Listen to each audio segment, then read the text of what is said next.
રણજીભાઈ અડિયલ, બનાસકાંઠા જિલ્લા દલિત સંગઠન વાવથરા સોઈગામ કોર્ડિનેટર।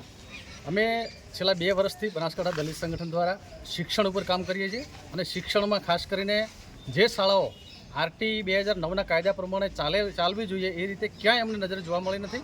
વાવ તાલુકાના અમે 25 ગામ લક્ષિત શાળાઓ નક્કી કરી હતી। 25 ગામનો સર્વે કરવામાં આવ્યો। એક પણ શાળા એવી નથી કે જેમાં શિક્ષકોની ઘટ ન હોય અને ભૌતિક સુવિધાઓમાં ઘણી બધી ખામીઓ છે કે વર્ગખંડોની ઘટ છે, શૌચાલયની ઘટ છે, ઘણા બધા જે ભૌતિક સુવિધાના સવાલો છે એના પણ પરિપૂર્ણ થયા નથી। અને વજિયાસરા છે અને આંબેડકર નગર શાળા જે છે ઢીમા, ત્યાં તો જર્જરિત મકાન છે કે બાળકોને બેસવા માટે પણ વ્યવસ્થા નથી અને વજિયાસરામાં તો શિક્ષક એક પણ નથી। કંઈક રતનગઢથી કે ત્યાંથી ચાર્જમાં શિક્ષક જાય છે।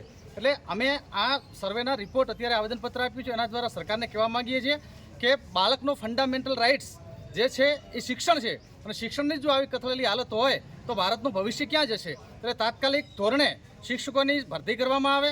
3 મહિનાનું અલ્ટિમેટમ છે। જો 3 મહિનામાં વાવ તાલુકાની શાળાઓમાં શિક્ષકોની ભરતી નહીં થાય તો તમામ એસએમસીઓ વાવ તાલુકાની અને તમામ બાળકોના વાલીઓ ઉગ્ર આંદોલન સાથે ગાંધીનગર ખાતે, જિલ્લા બનાસકાંઠા ખાતે અને વાવ ખાતે ઉગ્ર આંદોલન કરવામાં આવશે। જય ભીમ।